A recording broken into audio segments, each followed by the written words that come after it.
সকল সাধুগুরু বৈষ্ণবের রাতুল চরণে সর্বপ্রথমেই এই অধম নরোত্তমের কোটি কোটি ভুলুণ্ডিত দণ্ডবৎ প্রণাম। আজ একটা বিষয় নিয়ে একটু আলোচনা করব, মায়া। আমরা সকলেই মায়ার জালে আবদ্ধ এবং মায়াতেই আমরা আবিষ্ট। মায়ার কারণেই আমরা ঈশ্বর উন্মুখ হতে পারছি না, আমরা পূর্ণ ব্রহ্ম সনাতনে লীন হতে পারছি না। তো এই মায়াটা কি? একবার দেবর্ষি নারদ ভগবানকে প্রশ্ন করেছিলেন যে, প্রভু, মর্তবাসী মানুষ নাকি মায়ার জ্বালায় ভোগে, তা মায়াটা কি? তো ভগবান দেখলেন নারদকে তো এভাবে বলে বোঝানো সম্ভব নয়। আসলে সবকিছু তো মুখে বলে বোঝানো সম্ভব নয়, তাই না? আমরা স্কুল কলেজ বিশ্ববিদ্যালয়ে দেখি কিছু কিছু সাবজেক্ট রয়েছে যেগুলো শুধুমাত্র থিওরি নয়, প্র্যাকটিক্যালও হয়, কেমিস্ট্রি, ফিজিক্স, তাই না? তো সুতরাং নারদকে তো এইভাবে বলা যাবে না। তা ভগবান চুপচাপ থেকে গেলেন। কদিন পরে আবার প্রশ্ন করলেন, প্রভু, তোমাকে একটা কথা বলেছিলাম, তুমি তো উত্তর দিলে না। মর্তবাসী মানুষ নাকি মায়ার জ্বালায় ভোগে, তো মায়াটা কি? ভগবান চুপচাপ রইলেন। আরো একদিন যখন প্রশ্ন করলেন, তখন ভগবান দেখলেন নারদ তো নাছর বান্দা, নারদকে বোঝাতেই হবে মায়া কি। তাই একদিন ভগবান নারদকে নিয়ে মর্তে এসে উপনীত হলেন এবং মর্ত অর্থাৎ পৃথিবী চলছেন। চলতে চলতে চলতে চলতে গ্রীষ্মকাল প্রখর রৌদ্রের তাপে ক্লান্ত পরিশ্রান্ত হয়ে একটা বটবৃক্ষের তলে বসে পড়লেন। বসে নারদকে বললেন, নারদ, আমি খুবই ক্লান্ত পরিশ্রান্ত, তুমি এক গ্লাস জল খাওয়াতে পারবে? দেবর্ষি নারদ তখন বললেন, প্রভু, ক্ষণকাল তুমি এখানে অবস্থান করো, আমি তোমার জন্য এক্ষুনি জল নিয়ে আসছি। এই বলে নারদ জল আনার জন্য নিকটস্থ একটা গ্রামে প্রবেশ করল। সেই গ্রামটা ছিল ভগবানের নির্মিত মায়ার গ্রাম। এবং সেই মায়ার গ্রামে নারদ প্রবেশ করার সঙ্গে সঙ্গেই নারদের মধ্যেও মায়া প্রবেশ করলো। স্বাভাবিকভাবেই নারদ এক গৃহস্বামীর কাছে গিয়ে ভিক্ষাম দেহি বলে দাঁড়ালেন। গৃহস্বামী বেরিয়ে আসলেন এবং বললেন, কি চাই বলুন ঋষিবর? তখন বললেন, আমি এক গ্লাস জল চাই। তখন ঋষিবর তার কন্যাকে, সুলক্ষণা কন্যাকে বললেন, মা, দেবর্ষি এসেছেন, তাকে এক গ্লাস জল দাও। তো সেই গৃহস্বামীর সুলক্ষণা সুন্দরী, অপরূপ সুন্দরী কন্যা এক গ্লাস জল নিয়ে আসলেন, সাথে সামান্য মিষ্টান্ন। কারণ আগের দিনে বলতো বাড়িতে কেউ জল চাইলে শুধু জল দিতে নেই। এবং নারদ যখন সেই সুলক্ষণা অতীব সুন্দরী মেয়েটির দিকে তাকালো, তার রূপ দেখে মুগ্ধ হয়ে পড়ল এবং তার হাত থেকে জলের গ্লাসটা নিয়ে, জলটা দিতে এসেছিল কার জন্য? প্রাণ গোবিন্দের জন্য, ভগবানের জন্য, কিন্তু নিজেই ঢকঢক করে জলটা খেয়ে ফেললো। এবং তারপরে গৃহস্বামীকে প্রস্তাব করলো যে, আপনার কন্যাটি বড়ই সুলক্ষণা, আমি তার পানি গ্রহণ করতে চাই, তাকে বিবাহ করতে চাই। এ কথা শোনার পর দেবর্ষি নারদের প্রস্তাব পেয়ে গৃহস্বামী উৎফুল্লিত হয়ে উঠলেন যে, এ তো বড় উত্তম প্রস্তাব, আপনি আমার কন্যাকে গ্রহণ করবেন, কন্যার পানি গ্রহণ করবেন। তো নারদকে সঙ্গে তখন গৃহস্বামী তার মেয়ের বিবাহ দিল এবং যথারীতি বিবাহ হওয়ার পরে নারদ সংসারী হলো এবং নারদ কৃষিকাজ করে জীবিকা নির্বাহ করে সংসার চালাচ্ছে। বছর ঘুরতে না ঘুরতেই নারদের ঘরে পুত্র সন্তানের আবির্ভাব ঘটলো। আনন্দের হুল্লোড়, মায়ারও এক ধাপ বেড়ে গেল। দেখতে দেখতে আরো 1-2 বছর পরে আরো একটা কন্যা, একটা পুত্র, এইভাবে বেশ একটা বড় সড়ো পরিবার নিয়ে বসলো এবং মায়ার জালে আষ্টে পৃষ্ঠে জড়িয়ে নারদ সংসারে মায়ের দাস হয়ে চলছে। এবং দেখতে দেখতে 12টা বছর কেটে গেল। একদিন হঠাৎ করে মুষলধারে বৃষ্টি শুরু হলো।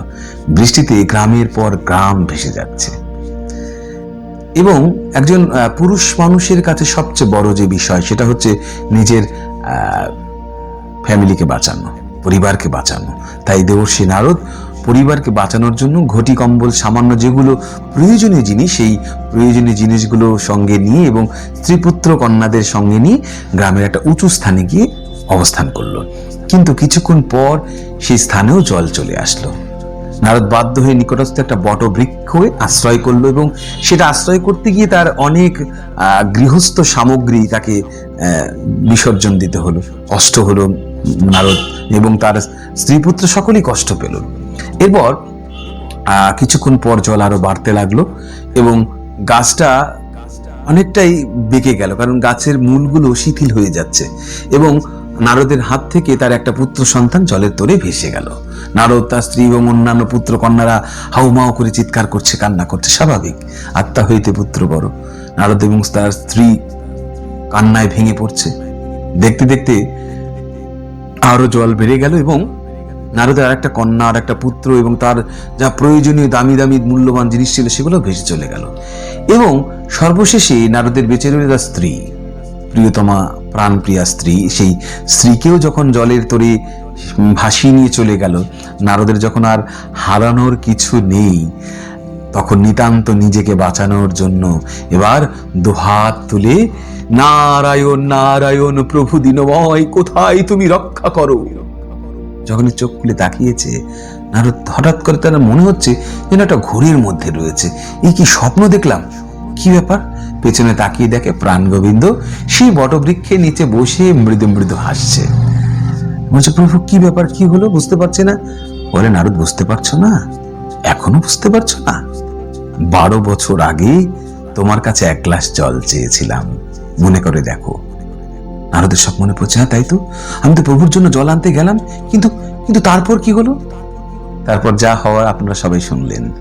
দেবর্ষি নারদ মায়ার দাসত্ব করলে এবং নারদের এখন মনে পড়ছে, হ্যাঁ তাই তো, আমি প্রভুর জন্য জল আনতে গিয়ে তারপরে প্রভুকেই ভুলে গেলাম। 12 বছর আমি মায়ার দাসত্ব করলাম। দেবর্ষি নারদ ভগবানের ওই রাতুল চরণ জড়িয়ে ধরে বলছে, প্রভু গো, আমায় মার্জনা করে দাও, আমায় মার্জনা করে দাও। এই ধরনের প্রশ্ন আর কখনো তোমার কাছে করব না। মায়া কি, এই প্রশ্ন করেছিলাম বলে দীর্ঘ 12 বছর আমি তোমার থেকে দূরে ছিলাম, তোমার থেকে অনেক দূরে ছিলাম। তোমাকে ভজন করিনি, সাধন করিনি।